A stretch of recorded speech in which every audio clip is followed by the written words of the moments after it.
Bismillahirrahmanirrahim. Assalamualaikum warahmatullahi wabarakatuh. Alhamdulillahirabbil alamin wassalatu wassalamu ala Rasulillah wa ala alihi wa sahbihi wa man tabi'ahum bi ihsanin ila yaumiddin wa ba'du. Alhamdulillah, kembali kita bertemu pada hari ini dan mudah-mudahan semua kita dalam keadaan sehat walafiat. Pada kesempatan kali ini kita akan melanjutkan materi kita, yaitu ancaman di bidang ideologi, politik, ekonomi, sosial, dan budaya. Ini adalah lanjutan materi kita. Sekarang kita akan lihat. Nah, tujuan pembelajaran yang ingin dicapai. Setelah pembelajaran ini, maka diharapkan antum semua dapat memahami berbagai macam bentuk ancaman di bidang ideologi, politik, ekonomi, sosial, budaya, pertahanan dan keamanan yang dapat membahayakan integrasi nasional bangsa Indonesia. Ini tujuan yang diharapkan. Sekarang kita akan lihat adalah ancaman itu apa. Ancaman adalah setiap usaha dan kegiatan baik dari dalam negeri maupun luar negeri yang dinilai membahayakan kedaulatan negara, keutuhan wilayah negara, dan keselamatan bangsa Indonesia. Ini ancaman apapun. Jadi usaha yang datang baik dari dalam negeri yang membahayakan kedaulatan dan keutuhan negara, itulah namanya ancaman. Ancaman itu bukan hanya yang militer saja, tetapi non-militer pun juga termasuk dalam kategori ancaman. Baik itu ekonomi, politik, sosial budaya, informasi, dan ideologi. Nah, sekarang kita akan bahas tentang ideologi. Apa itu ideologi? Istilah ideologi pertama kali dicetuskan oleh seorang filsuf Prancis yang bernama Destutt de Tracy. Secara etimologis itu artinya adalah secara bahasa. Kata ideologi berasal dari bahasa Prancis, yaitu dua kata, ideo dan logi. Ideo yang berarti ide, cita-cita, gagasan, dan pemahaman, memandang atau melihat. Logi atau logi yang berarti logika atau alasan. Jadi secara bahasa, arti ideologi adalah seperangkat ide yang membentuk kepercayaan dan pemahaman untuk mewujudkan cita-cita manusia. Manusia yang sadar tentu memiliki ideologi, tentu memiliki cita-cita, tentu memiliki harapan, tentu memiliki gagasan. Orang yang tidak punya gagasan, orang yang tidak punya cita-cita, orang yang tidak punya ide, maka hidupnya itu tidak terarah. Oleh karena itu, maka dengan ideologi akan mengarahkan kita untuk menuju apa yang kita inginkan. Dan tentu, ide itu harus logis atau harus bisa diterima oleh akal sehat. Nah, sekarang kita akan lihat pengertian ideologi secara umum, yakni kumpulan ide-ide dasar, gagasan, dan kepercayaan, keyakinan yang sistematik sesuai dengan arahan dan tujuan yang ingin dicapai dalam kehidupan berbangsa dan bernegara. Nah, sebagaimana kita hidup di negara Indonesia, maka ideologi negara kita adalah ideologi Pancasila. Sehingga apapun yang kita ingin capai, ingin cari, ingin kerjakan dalam konteks berbangsa dan bernegara tidak boleh keluar dari ideologi Pancasila. Karena ideologi Pancasila telah mengarahkan kita untuk mencapai tujuan yang kita inginkan. Ini dalam konteks berbangsa dan bernegara. Dan orang yang berideologi itu akan memiliki kepercayaan, akan memiliki keyakinan bahwa dia akan mencapai tujuan yang ingin dia capai tersebut. Nah, ancaman di bidang ideologi. Secara umum Indonesia menolak tegas paham komunis dan Zionis. Bukan hanya komunis dan Zionis yang ada di negara ini, tetapi ada juga paham liberal. Nah, paham liberal ini adalah dia menekankan pada aspek kebebasan individu yang sebebas-bebasnya. Padahal kebebasan itu ada batasnya. Mana batasnya? Yaitu apabila kita melakukan kebebasan yang sebebas-bebasnya, maka kita akan mengganggu, akan menghilangkan kebebasan orang lain. Oleh karena itu, maka kebebasan itu memiliki batas. Nah, bangsa Indonesia sekarang ini kita lihat bahwa di era globalisasi ini ternyata kita mampu meyakinkan kepada masyarakat Indonesia bahwa liberalisme dapat membawa manusia ke arah kemajuan dan kemakmuran, yang mana hal ini tidak jarang mempengaruhi pola pikir masyarakat Indonesia. Artinya kita dicekoki kepala kita bahwa hanya dengan kebebasan itulah maka kemakmuran dan keadilan itu bisa terwujudkan. Padahal kebebasan yang tidak terkendali itu akan menimbulkan malapetaka yang sangat besar. Oleh karena itu harus dihindari yang namanya kebebasan yang lebih itu. Kebebasan itu boleh kita laksanakan sepanjang tidak mengganggu kebebasan orang lain. Saya berikan contoh. Kita misalnya ketika berada di jalan raya, maka hak kita, bebas kita menggunakan jalan tersebut. Tetapi ketika kita sebagai pejalan kaki, maka kita harus mencari jalan pinggir, trotoar. Ketika kita menggunakan sepeda motor juga, maka kita harus mencari lajur pinggir. Kenapa?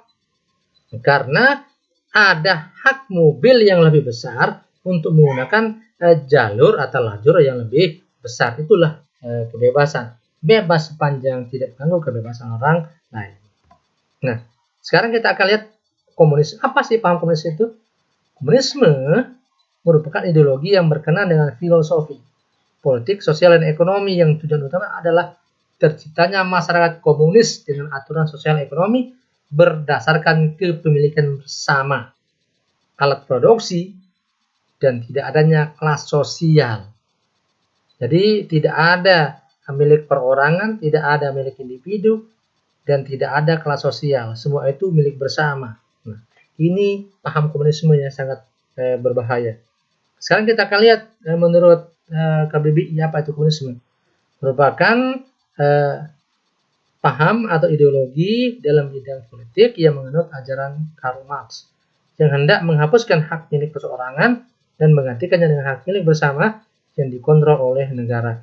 Jadi tidak ada hak perseorangan, tidak ada hak individu, tapi itu semua milik bersama dan dikontrol oleh negara. Sehingga manusianya pun dikontrol oleh negara. Berarti negara itu sangat power, ya, sangat kuat terhadap seluruh apa yang ada di wilayah kekuasaannya. Inilah lambang komunisme. Harus kita hindari, jangan sampai komunisme itu hidup dan berkembang di Indonesia. Ya, karena ini sangat berbahaya. Dia ingin mewujudkan cita-citanya itu dengan berbagai macam cara. Apa dengan cara baik atau dengan tidak baik. Asalkan tujuannya terpenuhi, itulah komunisme. Nah, sekarang kita akan lihat ancaman di bidang politik. Nah, ancaman di bidang politik dapat bersumber dari luar maupun dari dalam. Ancaman itu tidak hanya dari luar saja, tetapi bisa juga dari dalam negeri. Nah, ancaman di dalam bidang politik dilakukan oleh suatu negara dengan melakukan tekanan politik terhadap Indonesia. Jadi, ancaman yang diwujudkan ke Indonesia itu adalah dengan cara intimidasi. Ya, kita ditekan, diprovokasi atau diblokade. Nah, kalau kamu tidak ini, maka saya akan ini misalnya. Tidak akan saya berikan hutang. Karena kita memang ini masih banyak hutang. Kalau tidak ikuti kemauan saya, maka saya tidak akan berikan. Ini namanya intimidasi. Atau blokade. Blokade itu artinya penghadangan. Yaitu menghadang barang yang datang dari luar maupun barang yang mau kita keluarkan. Impor maupun ekspor itu dihadang. Nah, apa akibatnya? Nanti negara menjadi lemah. Itulah bentuk ancaman dalam bidang politik. Nah, ini ya. Ini yang sering dilakukan oleh bangsa-bangsa yang memiliki kepentingan dengan bangsa Indonesia dan bangsa Indonesia juga memiliki kepentingan dengan bangsa lain. Jadi negara yang lemah seringkali tunduk atau takluk pada negara yang lebih kuat.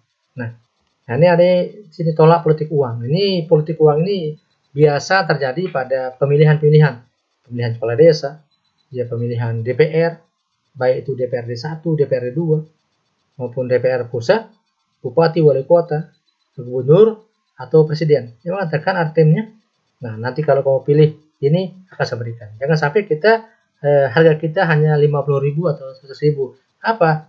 Akibatnya akan kita tanggung selama 5 tahun selama pemerintahannya itu. Nah, ancaman yang berdimensi politik bersumber dari dalam negeri dapat berupa penggunaan kekuatan berupa pengerahan massa.